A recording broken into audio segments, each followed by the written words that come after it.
नमस्कार। जैसे ही हम अपने हर एक वीडियो में बातें करते रहते हैं, जहाँ पे हम कंपनी की फंडामेंटल से लेकर टेक्निकल तक की बातें को एक हाइलाइट्स के तौर पे देखते हैं, क्या निकल के आती है। उसी क्रम में ये एक कंपनी का नाम निकल के आता है, प्रेस इंडस्ट्रीज़। इस कंपनी के बारे में जानने के प्रयास करेंगे, क्योंकि इसका स्टॉक में जिस तरह से मोमेंटल देखने को मिल रहा है कुछ दिनों से, वो एक अच्छा मोमेंटल देखते ही बनता है।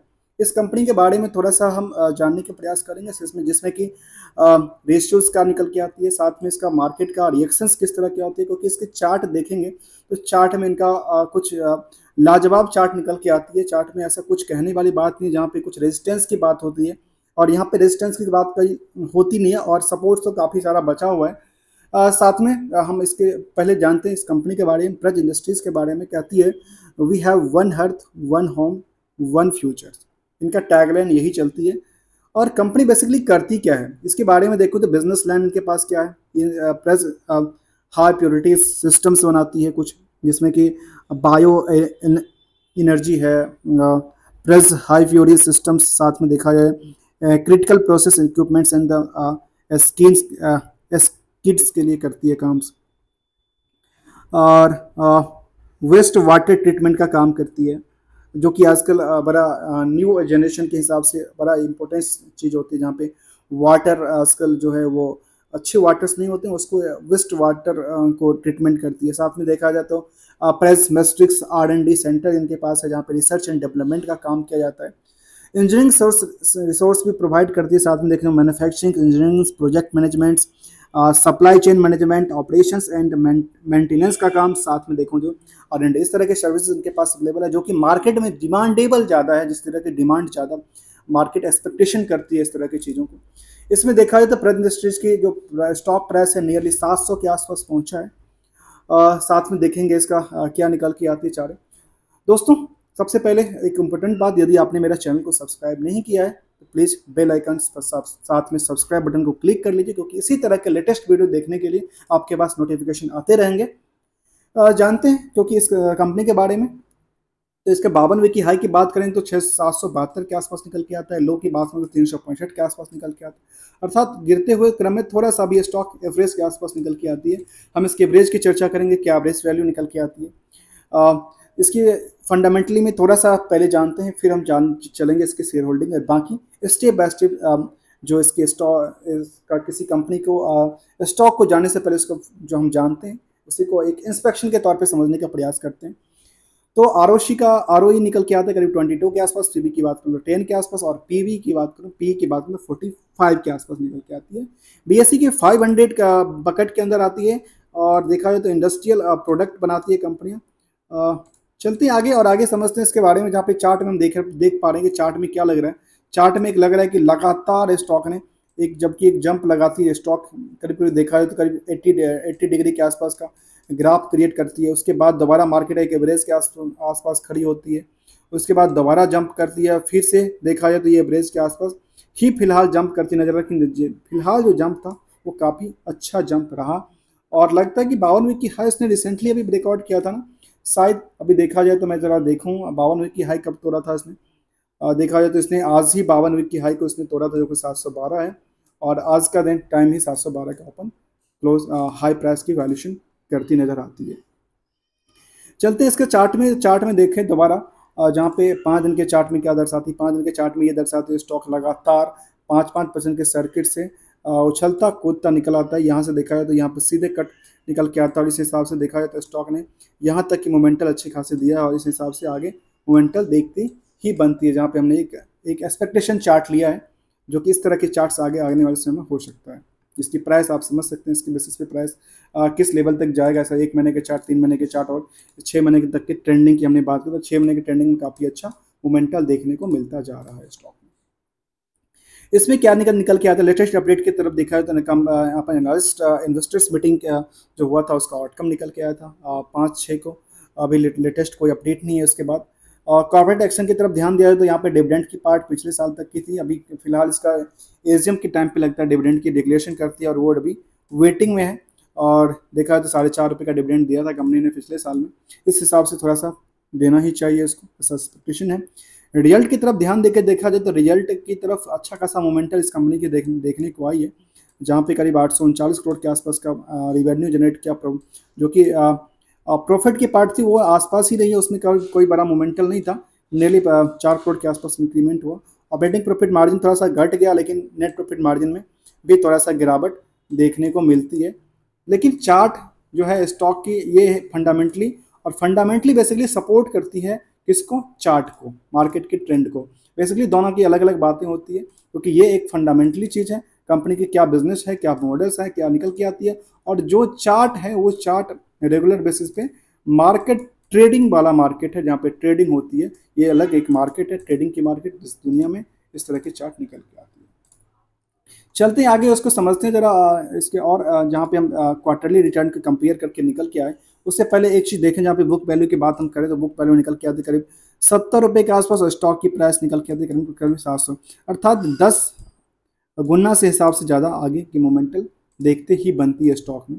कंपनी के बारे में थोड़ा सा और हिस्टोरिकल डेटा के समझे तो Praj industries limited incorporated in 1985 and headquarter in the Poona has the presence across the globe with the more than 750 reference in the more than 775 country।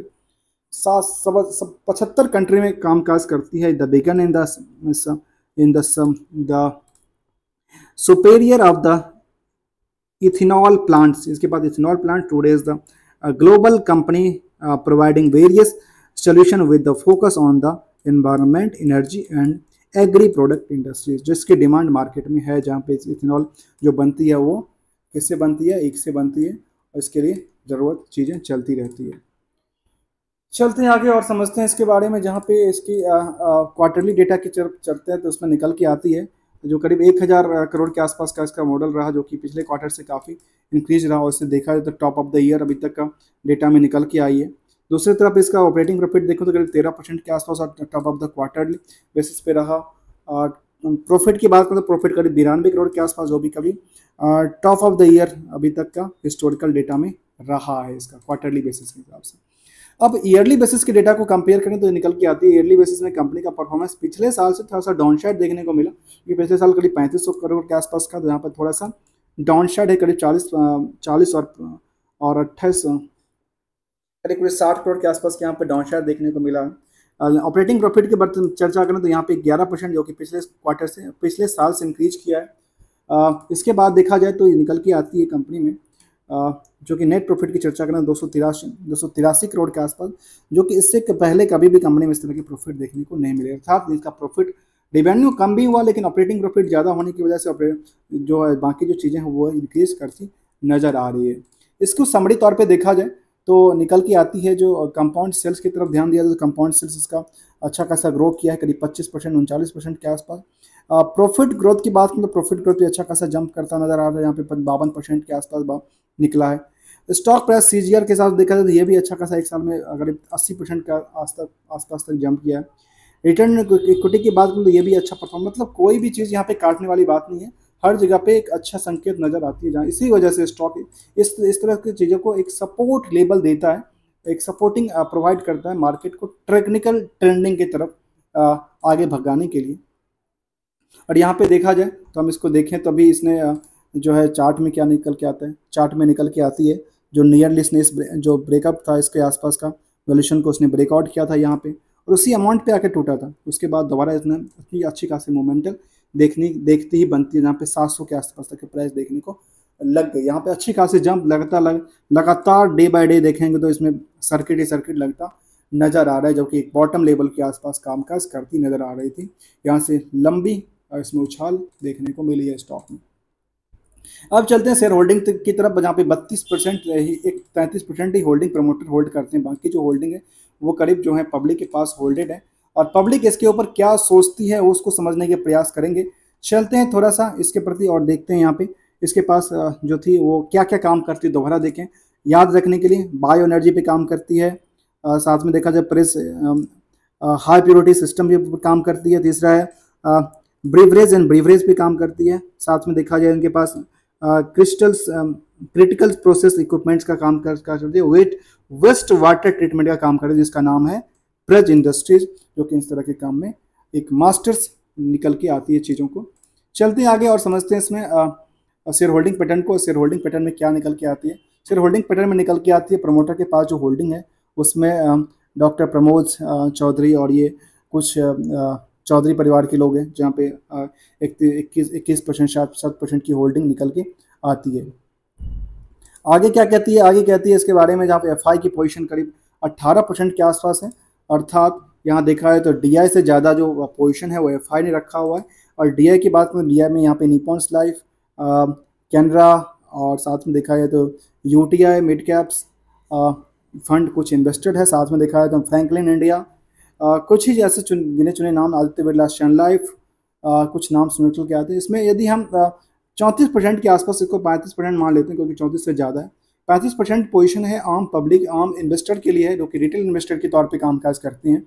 उसमें देखा है तो पब्लिक के पास जो निकल के आते हैं, इसमें कभी किसी टाइम में देखने को मिलता है टाटा कैपिटल और टाटा फाइनेंशियल सर्विस था किसी टाइम में, किसी जमाने की बात कर रहा हूँ, लेकिन फिलहाल यहाँ पे देखने को नहीं मिल रही। यहाँ पे जो भी है 100% जो 34% की पोजीशन है वो 100% 1% से कम की पोजीशन वाले रिटेल इन्वेस्टर के पास है। इस रिटेल जरूरी नहीं है रिटेल के पास होगा, हो सकता है इसमें से कुछ बॉडी कॉर्पोरेट के पास होगा, लेकिन वो ट्रेडिंग पर्पस या इन्वेस्टमेंट पर्पस से 1% की कम पोजीशन में देखते ही बनती है। चलते हैं आगे और आगे समझते हैं इसके बारे में, जहाँ पे लेटेस्ट अपडेट की तरफ ध्यान दिया जाए तो क्या निकल के आती है। जहाँ पे हम चार्ट की चर्चा कर रहे थे, चार्ट में कोई अभी लगातार, हाँ यहाँ पे मैं एक बात बताऊँ, चार्ट लगातार कुछ दिनों से लगातार चढ़ते हुए क्रम में देखते बनती है, लेकिन यहाँ पे थोड़ा सा सपोर्ट जरूर लेगा, क्योंकि लगातार कोई स्टॉक में क्या होगा, लगातार ही नहीं चलती रहेगी। लगातार मार्केट में कभी गिरावट भी आती है, क्योंकि प्रॉफिट बुकिंग तो जब तक नहीं हुआ तो फिर इसमें स्टेबिलिटी कैसे आएगा, नहीं तो फिर स्टॉक्स महीने 2 महीने में आसमान को छू जाएगा, ऐसा तो नहीं होता। इसमें मार्केट में गिरावट आएगी, यदि एवरेज प्राइस के आसपास आती है मार्केट तो एक मौका बनता है यहाँ पे होल्ड करने के लिए या पोजीशंस करने के लिए। इस तरह की चीज़ें दोस्तों रिकमेंडेशन या एडवाइस नहीं है किसी स्टॉक के प्रति। अब हम बातें कर रहे हैं एक टाइम फ्रेम के हिसाब से, टाइम फ्रेम के जोन के हिसाब से देखा जाए तो कंपनी की परफॉर्मेंस लेवल क्या दर्शाती है इस कंपनी के बारे में।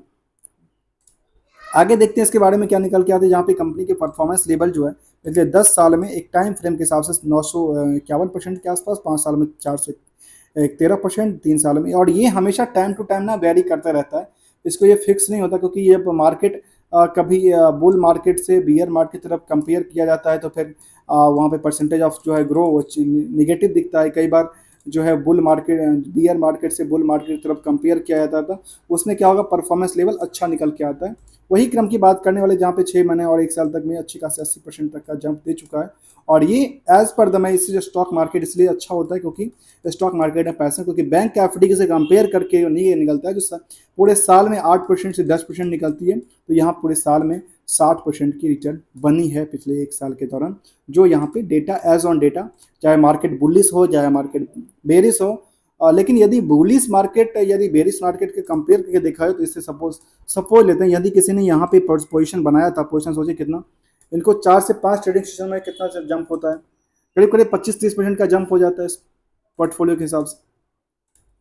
इसमें अच्छा खासा जंप देखने को मिला, जबकि 2 सप्ताह में 33%, 1 महीने में 38% और 1 हफ्ता में 18% के आसपास का जंप देखने को मिलता है। जबकि सेंसेक्स भी अच्छा खासा जंप किया, ऐसा नहीं है यहाँ पर सेंसेक्स ने जंप किया है। कैपिटल गुड्स वाली आइटम भी अच्छा खासा जंप किया है, जो कि सपोर्टिंग बेस करता है, साथ में इंडस्ट्रियल प्रोडक्ट वाली चीज़ भी अच्छा खासा जंप करता नजर आया है। इसके पीयर्स कंपनी की तरफ भी ध्यान देंगे, उसमें कि टैक्स रेल निकल के आती है, टैक्सेस रेल करती है, और एक पे हमने ऑलरेडी स्टडी किया जो कि भी मेरे सामने था।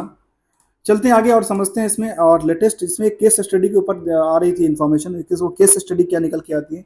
यहाँ पे आती है zero liquids discharge solution of the foods and beverage industry, जहाँ पे जीरो लिक्विड की बात कर रहे हैं। Waste of the worth of the worlds the next gen eco smart technology, जो कि इको स्मार्ट टेक्नोलॉजी पे कामकाज करती नजर आती है। Sustainable इथेनॉल्स plants in the Africa में प्लांट्स इनके पास है। साथ में देखा जाए ओपिनियन उनके पास इंडिया से लेकर कहा जा सकता है इसको डोमेस्टिक से लेकर नेशनल तक की इनके पास जो है वो इंटरनेशनल तक इनकी एसिलिटी बनी रही है। इसके चार्ट में एवरेज प्राइस के आसपास देखें तो क्या निकल के आते, पिछले 6 महीने के चार्ट को एवरेज देखें, एवरेज में कोई कहने वाली बात ही नहीं है, क्योंकि स्टॉक अच्छा खासा, हाँ यह है एवरेज प्राइस दोबारा आने की उम्मीद अभी फिलहाल तो नहीं है, लेकिन आसपास दोबारा आएगी, एक बार दोबारा स्टॉक थोड़ा सा गिर के जरूर आएगा, क्योंकि मार्केट हमेशा ही बुलिश नहीं होता, मार्केट में कभी ना कभी प्रॉफिट बुकिंग आती है। यही था इसके लिए। दोस्तों अपने चैनल सब्सक्राइब नहीं किया तो चैनल सब्सक्राइब कर लेना। Thank you so much for joining here. हम बात कर रहे थे प्रेस इंडस्ट्रीज़ के बारे में, जो कि एथेनॉल्स और बाकी सारी एनर्जी, ग्रीन एनर्जी बारे में कामकाज करती नज़र आ रही है। Thank you so much for joining here.